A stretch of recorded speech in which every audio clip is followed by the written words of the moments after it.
And so I want to welcome you all here to listen to Scott Lloyd. Since 2017, Scott has been the Director of Library Services at Mount St. Joseph University. Prior to then, he was the Director of Library Services at Cincinnati Christian University. Scott was born in Indiana, but he moved to Cincinnati in 1984 and considers Cincinnati his adopted home. He lives here in Delhi with his wife Diana and two daughters, Natalie and Megan. Scott is also on the Delhi Historical Society board since 2021. So please help me give a warm welcome to one of our own, Mr. Scott Lloyd.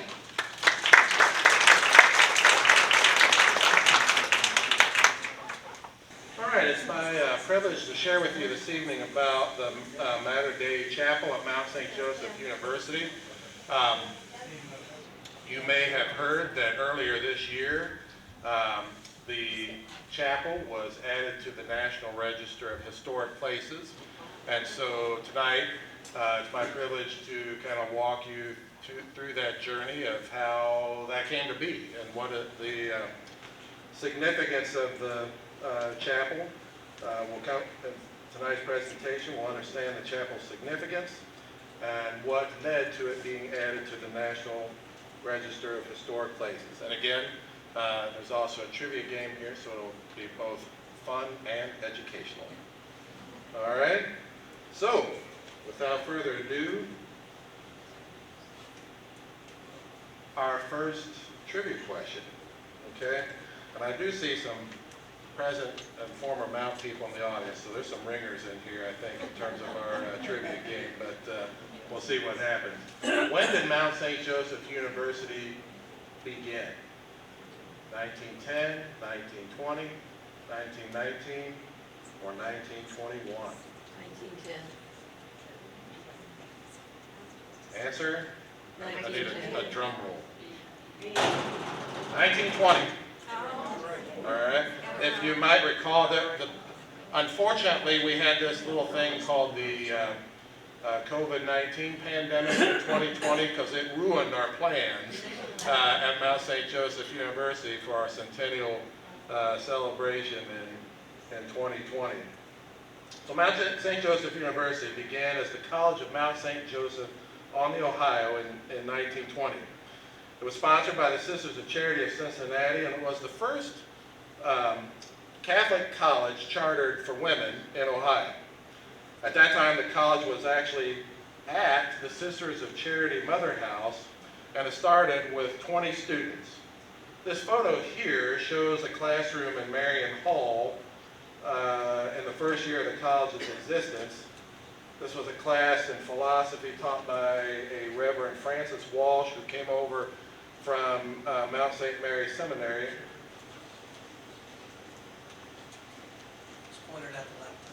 All right, and there's the ground breaking ceremony there.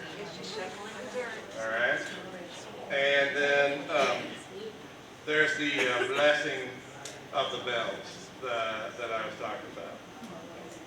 The people in that picture, by the way, are maybe some of you might know, recognize some of these names. Father Feldhacke, Father George Robillard, Monsignor Henry Richter, and Dr. Vincent Orlando, who was a member of the Mount faculty. I think he's second from the left there.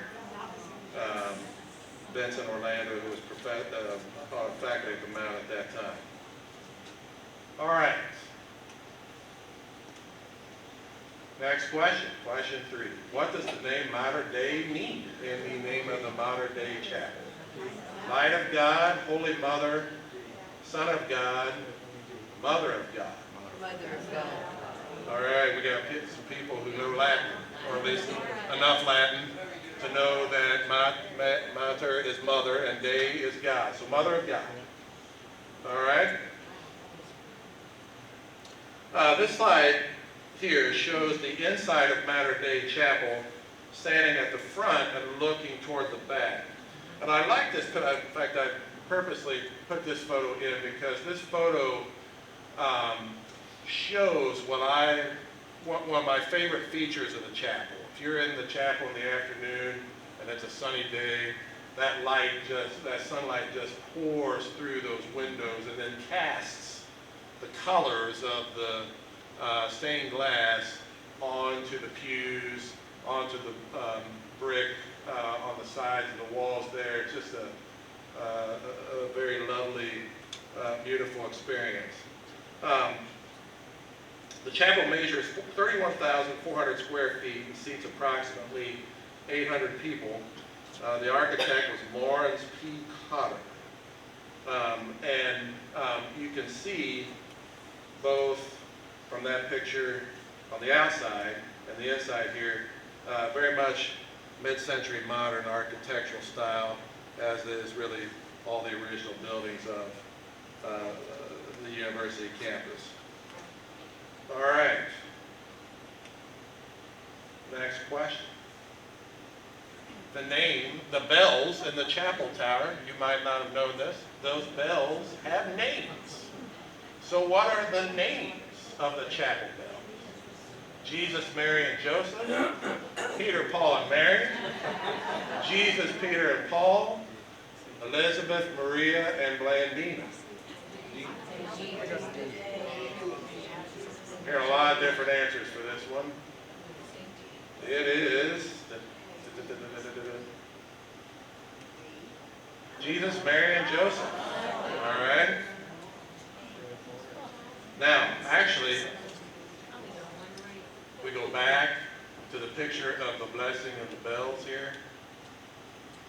Where I'm pointing there, if you're sitting on the front row, you might be able to see that. That bell says Mary. The bell right there is the Mary bell. Okay. So, see, we got the blessing of the bells here, but who's really getting things done here? The women, right? I mean, I live with my wife and 2 daughters, so who gets work done? The women. That's what they tell me, okay? So you see here again, Mother Mary Omer Downing, Sister Maria Corona Malloy, and then 2 women. I don't have their first names, but Mrs. Durr and Mrs. Muckerhide, who were both members of the College Mothers Club, which provided the funds for the purchase of the chapel bells. So men might be blessing the bells, but the bells are there because of the work of these women.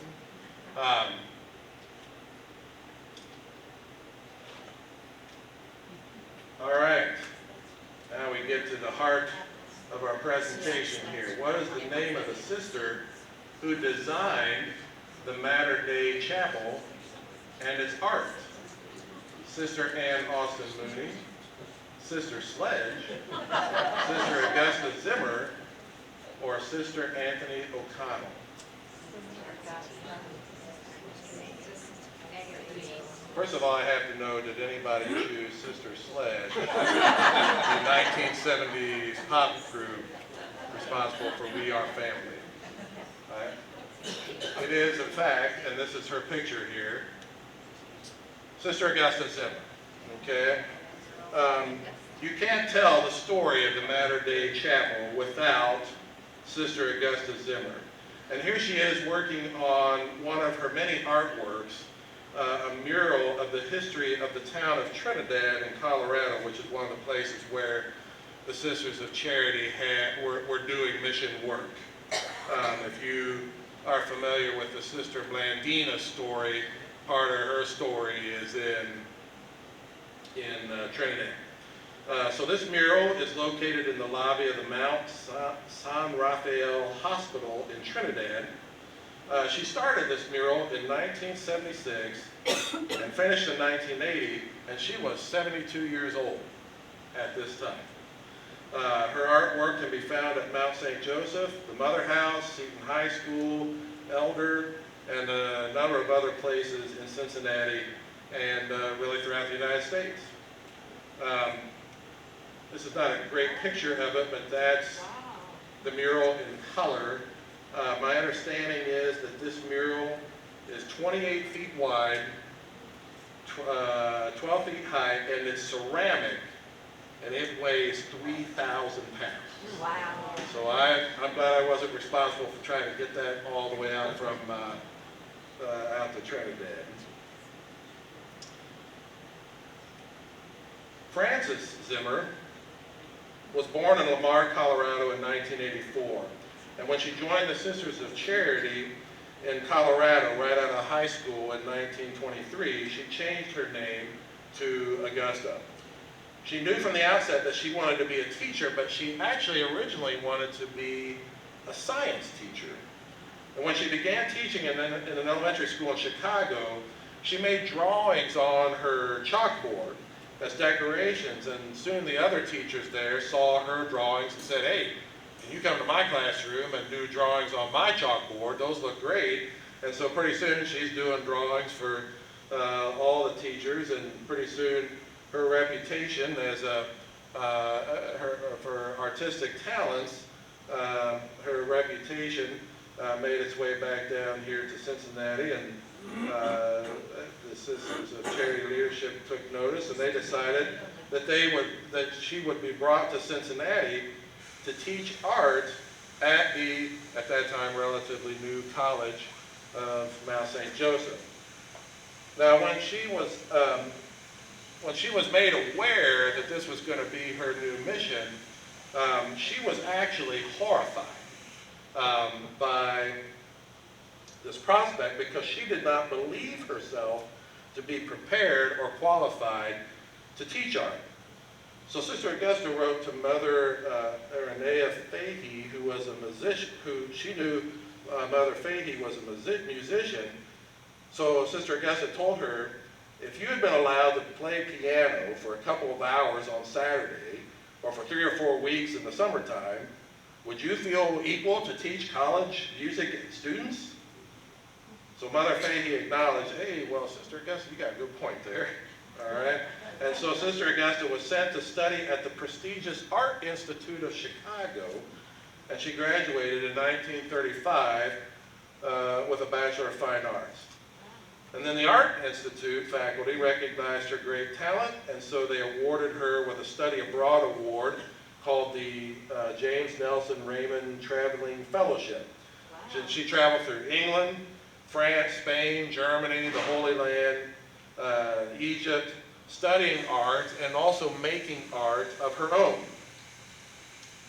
So then she came to the College of Mount St. Joseph in 1937, and soon she realized that when the sisters said that she was going to teach art at the Mount, that meant she was going to build the art department nearly from scratch.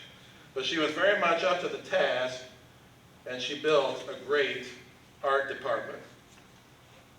When she came to the Mount in the late 30s, she was also commissioned to create murals for St. Boniface Church here in Cincinnati in 1938. And this really became typical for Sister Augusta, that she would work on art projects herself while also teaching art at the Mount. So for example, in 1943, Sister Augusta and her students worked on designing triptychs, these 3-panel artistic works go behind altars. They worked on designing these triptychs for altars that would be used by the U.S. Armed Forces during World War II. Wow. And so after she had taught at the Mount for some time, she desired to further her own art education, and so she studied at the the 12th Institute in Florence, Italy, from 1955 to 1957, and there she received a Master of Fine Arts. And during her time in Italy, Sister Augusta became fascinated with the art of ceramics, the art of Venetian glass mosaics, and both of these art forms are well represented in the artwork in the Mater Dei Chapel today. It was also while in Europe that Sister Augusta likely became influenced by a number of reform movements that were going on in Catholicism at that time, particularly the liturgical movement. This movement in Catholicism had a big impact on Catholic art. It encouraged professional artists to create higher quality art for Catholic churches, art that was simpler, art that was highly symbolic, that served a purpose of enhancing the liturgy and the worship, not mere decoration or ornamentation, but art that called attention to the relationship between, on the one hand, liturgy, worship, prayer, and life, day-to-day life. And also art that emphasized the humanity of the saints, not their otherworldliness, so to speak. And so again, you can definitely see the influences of these reform movements in Sister Augusta's art and the art of her students. So then she returned from Italy to Mount St. Joseph, came back to resume her duties as chair of the art department. She created artworks for Seton High School. I think in the lobby of Seton High School there's a mural that Sister Augusta created. St. Mary Corwin Hospital in Pueblo, Colorado. St. Joseph Hospital in Mount Clemens, Michigan. Corpus Christi Church in Cincinnati. So again, a lot of different places have been blessed with Sister Augusta's artistic talents. Meanwhile, back on the Mount University campus, she also designed the Dorothy Meyer Ziv Art Building, as again one of the 8 original 1962 buildings. Sister Augusta was an accomplished artist in many media, including mosaics, mosaic murals, ceramic murals, oil portraits, watercolors, sculptures, etchings. She did it all. In total, she chaired the Mount's art department from 1938 to 1971, when she finally retired in 1971. And then she died in 1990 at the age of 86, and she's buried over at the Mother House Cemetery. At our last board meeting, DHS board meeting, one of our board members, Frankie Sand, was sharing with our fellow board members. She said, when I was a student at the Mount, she said, in my senior year, I decided to take an art class with Sister Augusta, thinking, it's my senior year, art class would be an easy class. She said, boy, was I wrong. Sister Augusta expected much of herself and much of her students, but she was also well-loved and well-respected. As I've listened to stories from people who were her students, they very much loved and respected her. In fact, John Narker, a faculty member at the Mount for some time and an artist himself, who was influenced by Sister Augusta, stated that she was brilliant, talented, yet good, humble, and caring. So here's, on the left, not on the right, on the left, here is one of Sister Augusta's artworks that we'll talk about a little bit more here in a minute. But I chose this is the statue that actually sits at the entrance inside the Mater Dei Chapel. And I chose this one because it captures those reform ideas we were talking about. You notice the simplicity of the art, the humanity of Mary and the baby Jesus there, kind of playing in her lap.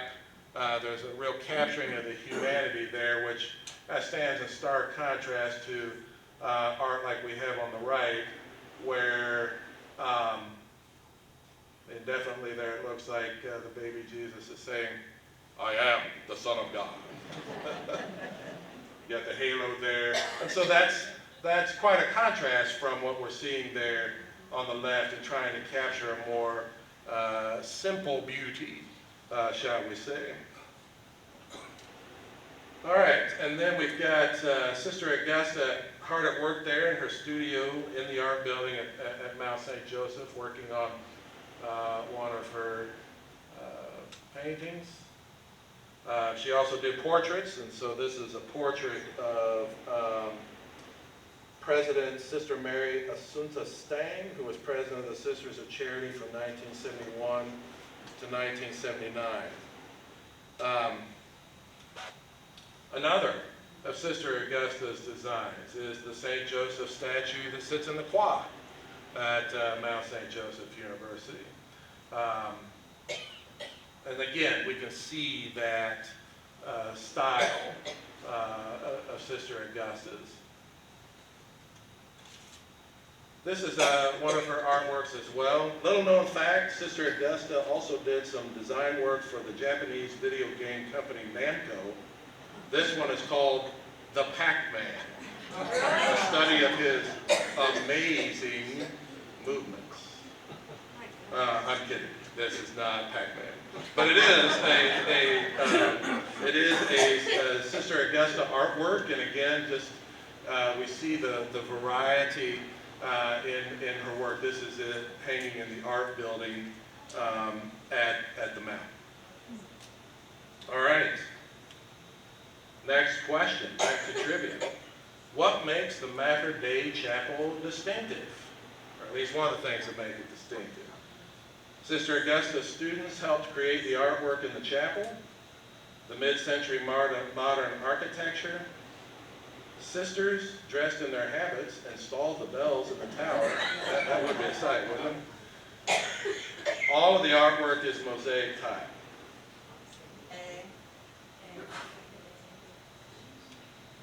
It is A. All right. The distinctive significance of the Mater Dei Chapel project is this, there's very much collaboration between Sister Augusta and her students.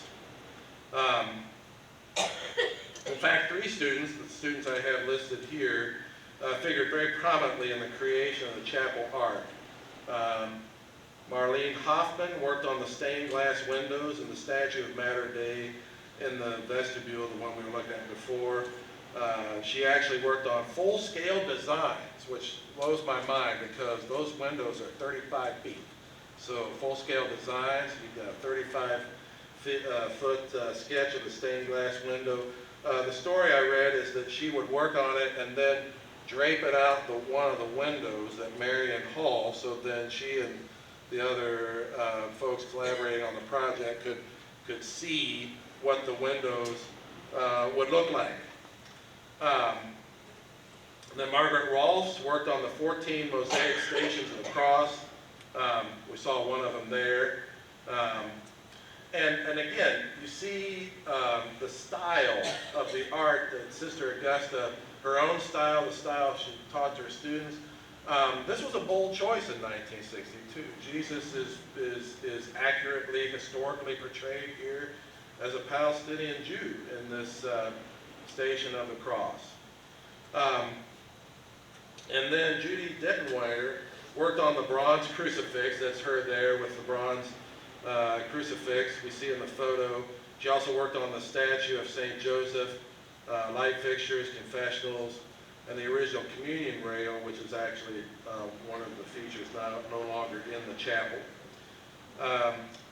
Judith Dettenweider, reflecting on the experience of creating the chapel art, said, Sister Augusta was amazingly generous to allow young artists to design and produce the art for the chapel and to trust the training and inspiration of her students. Of course she advised and supervised, but it was our work. I think that's a great testimony to Sister Augusta's legacy, her care and compassion as a teacher, and the trust that she had in her students.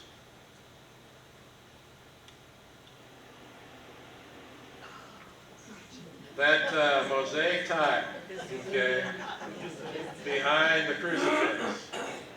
How many pieces of tile? I'm very glad that when I came to the Mount, no one told me my job was to recount and make sure what the count was of the tiles, okay? So how many pieces of tile, how many pieces of Venetian glass mosaic tile are back there? You see the answers there, possible answers.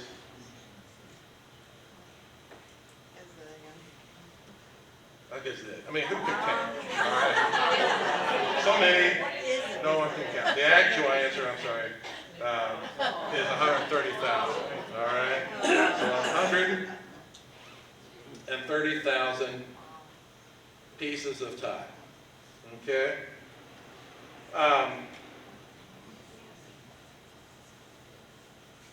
So this, again, the Venetian glass mosaic very much reflects one of the artistic styles, remember, that we talked about that she learned in her time in Italy, and then incorporated into her own designs and taught her students as well.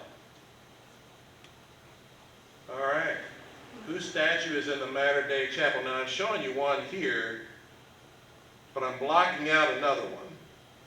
So who's behind the veil there, so to speak? Whose statue is in the Mater Dei Chapel? Is it St. Elizabeth Ann Seton, St. Vincent de Paul, St. Peter, St. Catherine, or maybe it's all the above? I want to take a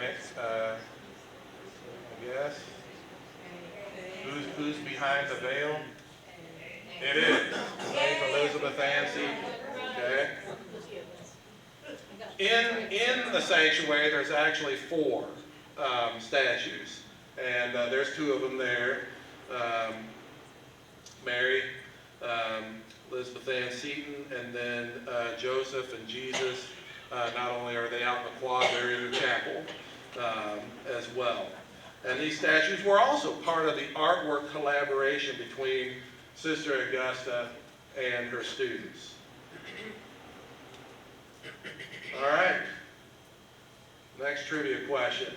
Which hidden picture can be found among the stained glass windows? So you go into the chapel, you look in the windows, and you see, well, do you see a lamb, a moon, a fish, the Ark of the Covenant, or all the above? Who said all the above? If you did, that's correct. Okay? In fact, all these and more, all right, are in the chapel windows. By the way, too, just another great picture of the light coming through the windows there in the afternoon. So here's one of the stained glass windows. There are 28 windows total. And as I noted before, they measure approximately 35 feet tall, and they are just stunning in beauty. And there are all these little hidden pictures, symbols, in the chapel windows. In fact, when I'm in there, I have to resist the temptation of playing some kind of Where's Waldo game, you know, trying to find all of the different symbols hidden in the chapel window. Excuse me, in the chapel window. In this picture, you see 2 of the.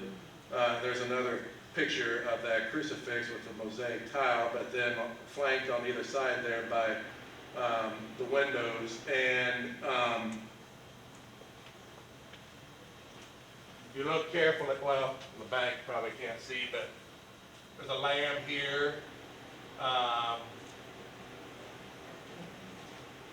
Rainbow here, fish here, basket of bread here, triangle symbol of the Trinity. So you just, anytime you're in the chapel and you're looking at the windows, you just keep noticing more and more of these symbols that are hidden in the windows.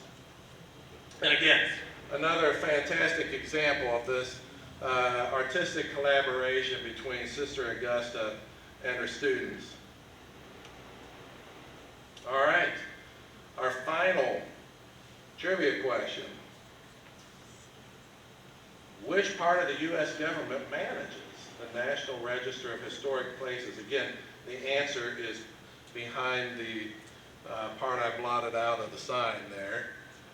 So is the answer the Department of the Interior, Department of Agriculture, the Institute of Museum and Library Services, or the National Archives? If you said National Archives, that is a great guess. That's a logical guess too. In fact, that seems like that's where that should fit, right? But actually, it is the United States Department of the Interior. Technically, it's the National Park Service, which is then is a division of the Department of the Interior. So the chapel was officially listed on the National Register on March 4th, 2024, just earlier this year. And in March, we celebrated with a special service in the chapel that same month. And I believe, looking out in this audience, I saw some of you in attendance that evening. In summary, the Mater Dei Chapel is recognized by the National Register for the fact that the artistic vision and all of the artwork were designed by females at a time when architecture and design was still very much a male-dominated arena.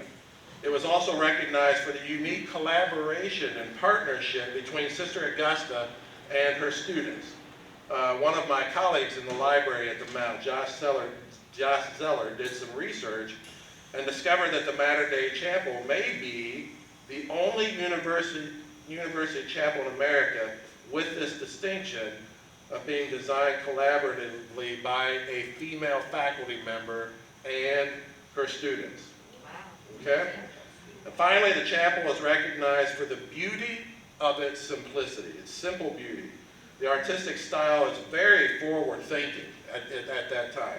It was very forward-thinking in Catholicism, especially when you consider that the chapel was completed in 1962, the very year that Vatican II just began.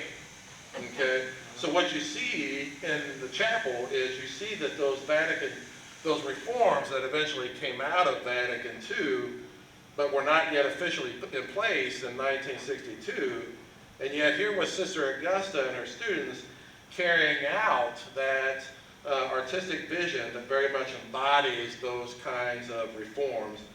So Sister Augusta was truly a leader and a visionary in her time. It's fitting that a collaborative project, it took a collaborative effort to get that collaborative project of the chapel on the National Register. Sister Karen Elliott, who's here this evening, I appreciate Sister Karen coming out to hear the presentation, led that effort. Sister Judy Metz, the historian of the Sisters of Charity of Cincinnati, also significantly involved. Some of my colleagues at the Mount, including two of my colleagues in the library, and then we were assisted by Madeline Williams of MSA Design. So getting that on the register was a collaboration from a lot of people. Finally, this evening, I just want to make you aware that the university is currently raising funds to help with preserving the beautiful chapel and its significant historic legacy.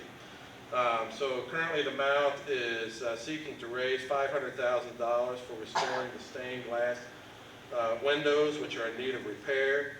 And later, there are also plans to refinish the ceiling, do some repairs, address acoustics, electric, and lighting, try to improve the accessibility of the space for those with physical disabilities, install a new organ, and refinish and restore much of the woodwork. And so I've included, if you are interested in helping with those efforts, that QR code there leads to a page with more information about the chapel project. You'll see a link there as well. And then if you have one of the bookmarks from this evening, on the back there, there's a link there as well for more information about the chapel restoration project. So if you can help with that, St. Teddy the T-Rex there and the QR code would be happy to receive your donation. All right, and then also I just want to make sure that everyone is aware that a new book has just come out here within the last month, been published and available on Amazon, Our Cloud of Witnesses. This is another collaborative effort between the sisters and some Mount faculty exploring the history of the relationship between the Sisters of Charity Cincinnati as the sponsoring organization for Mount St. Joseph University. So if you want to learn more about Mount history, there's a good book to check out. All right, well, thank you. You've been a great audience. Thank you for your patience while we endured some technical difficulties here. And also, let's talk about the results of the trivia. So did anybody get a 10 out of 10? Oh. I hope you did. You have to stay after school if you did not get a 10 out of 10. That's Sister Karen. When I took a tour a while ago, the one chapel was several stories high and much older with beautiful paintings. Now, is that only for the sisters' use, and then this chapel is for the students? So this chapel, the Mater Dei Chapel, is the main chapel on the college campus, and it is used for a lot of different things in terms of weekly masses, but also special events.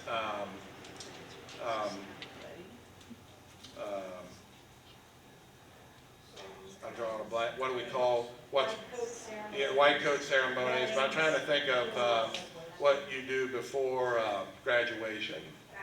Baccalaureate. Good gracious. Could not think of it. So a lot of different events happen in there. Now there is a smaller chapel on the Mount campus that is a student chapel, but I wonder if you might be thinking of maybe the Mother House chapel, because there is a chapel at the Mother House as well, which kind of fits the description of what you were talking about there. What's it called? What's that chapel called? Sister Barbara, what's the Mother House chapel called? Immaculate Conception Chapel, and it was the chapel that when the college was on the campus of the Mother House, that was the chapel that the students worshiped in, along with the sisters, okay? And now primarily it's sisters who worship there, but our Saturday Mass is open to anyone. Come generally at 4 p.m. And our front desk is normally open from 9:30 to 4 now, and you can ask to come in and to visit in the chapel. But it's a much more traditional space, if you Yes. would, but it's absolutely magnificent. Anybody get a 9 out of 10 on the trivia? I got it. You have won a fabulous prize, Mount St. Joseph sticky note tape.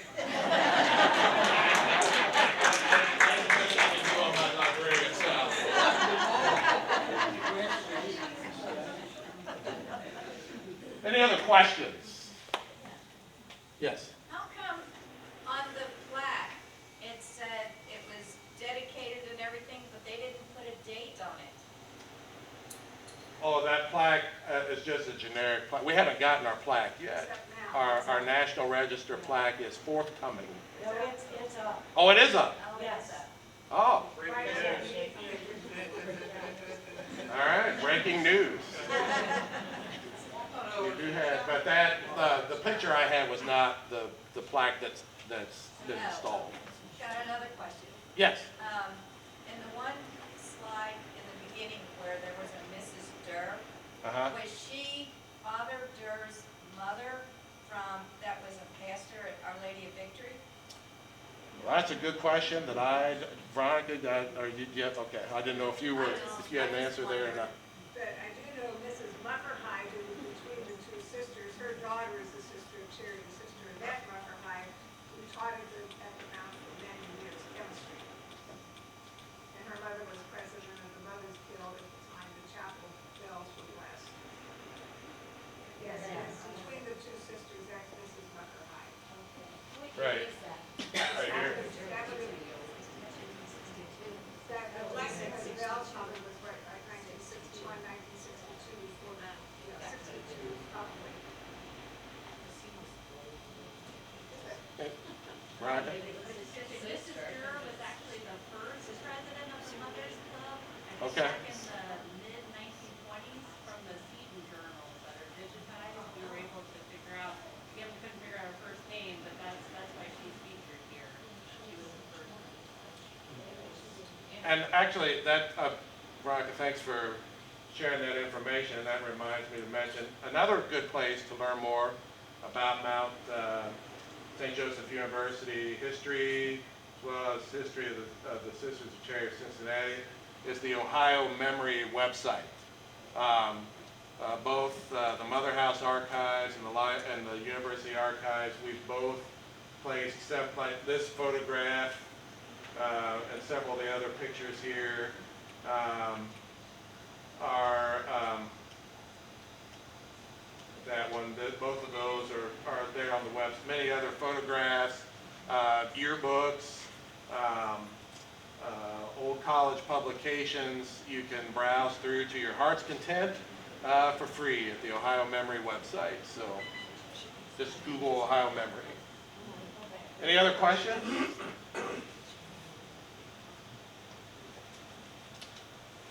All right. Well, thank you very much. Thank you for coming out this evening, and thank you for your interest in St. Joseph University.